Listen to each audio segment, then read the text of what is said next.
Imagine you are an intern tomorrow morning. A patient walks into your OPD. You come from diabetes.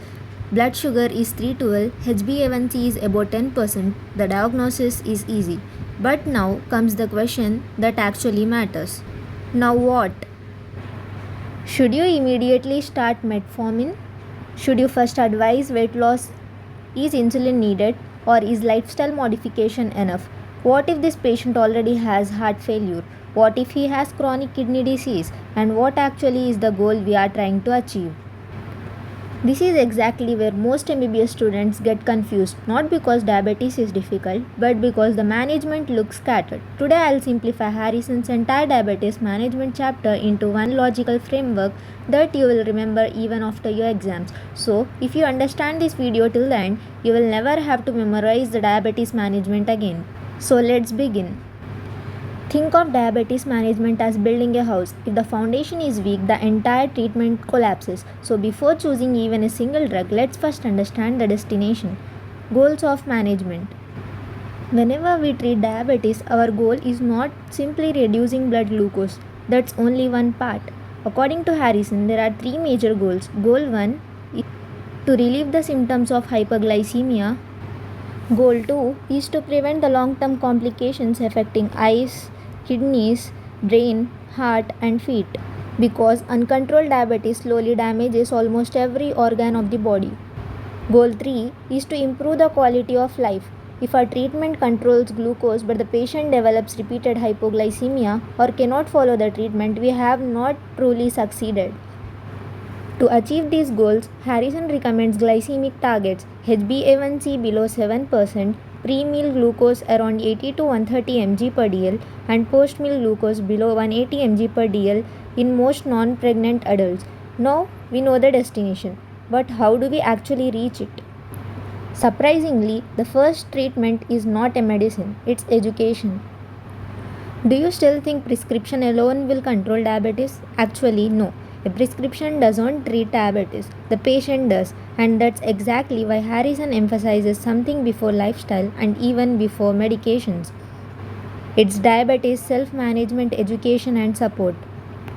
The moment diabetes is diagnosed, the patient should be educated, because diabetes is not a disease that's treated for 1 week. It's managed every single day. The patient must understand what diabetes actually is, why treatment should never be stopped, how to monitor glucose, how to recognize hypoglycemia, and how lifestyle affects blood sugar.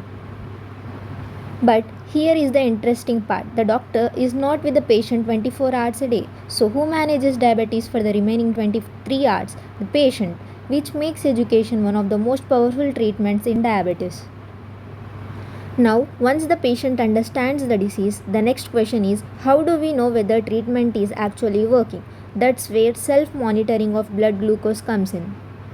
Now here comes the interesting part. Patients with type 1 diabetes and patients with type 2 diabetes receiving insulin usually require more frequent glucose monitoring, at least 3 to 4 times per day, whereas monitoring is individualized in patients receiving oral hypoglycemic agents, that is 1 to 2 times a day. But glucose tells us only today's story. Harrison recommends something even more important, HbA1c, because HbA1c reflects the average blood glucose over approximately 3 months. Think of it this way, a glucometer is like taking a single photograph. HbA1c is like watching the entire movie. Regular follow-up and periodic HbA1c monitoring help us determine whether we are actually achieving our treatment goals. But even if we monitor glucose perfectly, numbers won't improve unless we change what caused them in the first place. It is lifestyle management. In fact, no medicine can completely overcome poor lifestyle habits. Let's begin with nutrition. Harrison doesn't recommend a single diabetes diet. Instead, nutrition should be individualized. Patients should be encouraged to choose foods with a lower glycemic impact. Increase fruits and vegetables wherever appropriate. Prefer minimally processed foods. And reduce refined sugars and highly processed foods. But what if the patient is overweight? Is diet alone enough? Not really. In overweight individuals with BMI more than 25 with type 2 diabetes, even modest weight loss improves insulin sensitivity. It improves glycemic control and reduces the cardiovascular risk. Sometimes losing weight improves diabetes before adding another medication. But diet alone is not enough. There is another treatment that's completely free yet incredibly powerful. It's exercise. Exercise increases insulin sensitivity, helps with weight reduction, improves cardiovascular health, and lowers blood glucose levels. The recommended exercises are moderate to brisk aerobic exercises like walking, running, cycling, swimming, and resistance training. For most of the patients with type 2 diabetes, Harrison recommends at least 150 minutes of moderate intensity aerobic exercise every week. It can be otherwise understood as 30 minutes per day for 5 days with 2 days rest. But here is a point that many students forget, that is exercise precautions. In type 2 diabetes, it's not so relevant, but in type 1 diabetes, if a patient has very high blood glucose with ketosis, exercise should be avoided. Because exercise increases catecholamine release, which can further raise blood glucose and worsen ketosis. And before starting the exercise, if a type 1 diabetic patient, if he has a very low glucose levels, it can lead to hypoglycemia. Because glucose is already low before exercise, muscle utilizes even more glucose during activity, increases the risk of hypoglycemia in such situations.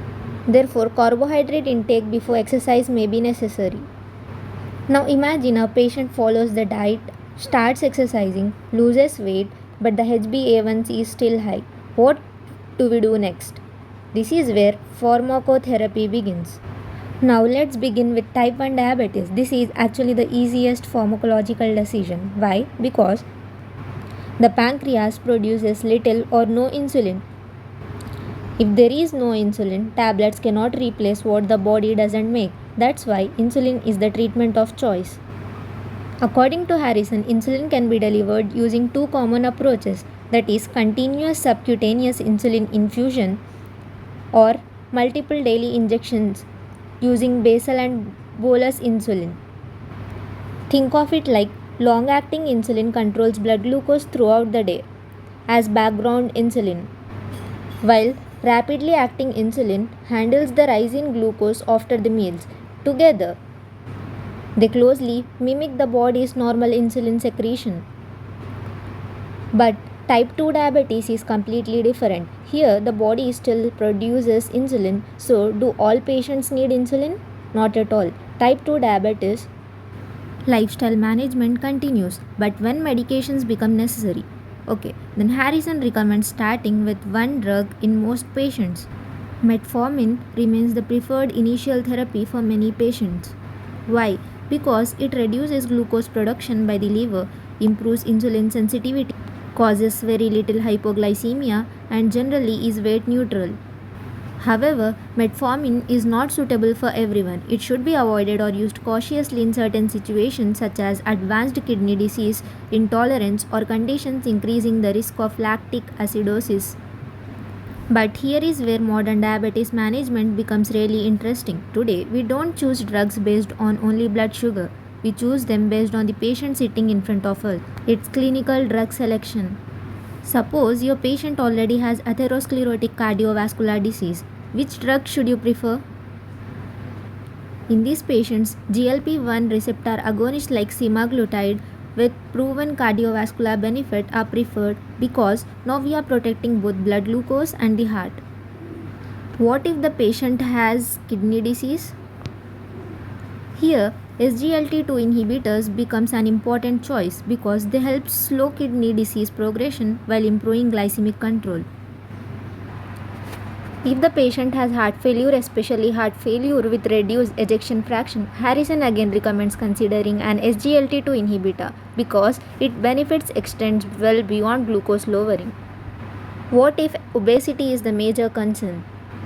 Then GLP-1 receptor agonists, particularly agents like semaglutide or tirzepatide, can be especially beneficial because they promote significant weight loss. But what if none of these medications are enough? At what point should we stop adding tablets and start insulin? That's early insulin. Many students think insulin should be the last option, but Harrison teaches us otherwise. Sometimes insulin should be started early. The indications of early insulin in type 2 diabetic patients are during symptomatic hyperglycemia, such as polyuria, polydipsia, and weight loss, HbA1c above 10%, blood glucose above 300 mg per dl, or when the patient presents with metabolic decompensation such as diabetic ketoacidosis and HSS. Remember, starting insulin is not a failure, it's choosing the right treatment at the right time. Let's go back to the patient we met at the beginning. Earlier, we only knew the diagnosis, but now we know exactly how to manage diabetes. We know our treatment goals. We know why diabetes self-management education is important. We know how lifestyle changes from foundation of treatment. We know when to use Metformin, when to choose GLP-1 receptor agonist, when SGLT2 inhibitors are preferred, and when insulin should never be delayed. That's the beauty of Harrison's approach. It is not about memorizing drug names. It's about understanding the logic behind every clinical decision. And once you understand this framework, diabetes management becomes one of the easiest topics in medicine. If this video made Harrison's easier to understand, don't stop here. Watch the previous videos in this diabetes series because each lecture builds on the previous one.